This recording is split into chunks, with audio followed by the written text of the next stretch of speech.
আপনারা জানেন কি আঙ্গুর গাছে কেন শয়তান 3 বার পানি দিয়েছিল? এক সময় তুফানে যখন সব শেষ হয়ে গিয়েছিল, তখন মহান আল্লাহ হযরত নূহ আলাইহিস সালামকে হুকুম দিয়েছিলেন প্রত্যেকটি গাছের চারা লাগানোর জন্য।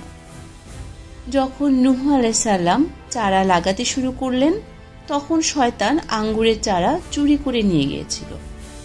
সব গাছ লাগানোর পর নূহ আলাইহিস সালাম আঙ্গুরের গাছটি খুঁজতে শুরু করেন।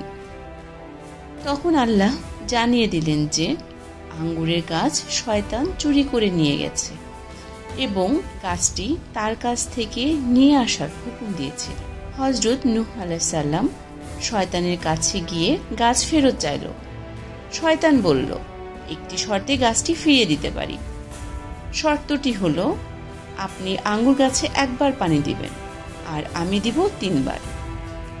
নূহ আলাইহিস সালাম এই শর্তে রাজি হয়ে গেলেন এবং শর্ত মতে তিনি 1 বার পানি দিলেন, শয়তান দিলেন 3 বার।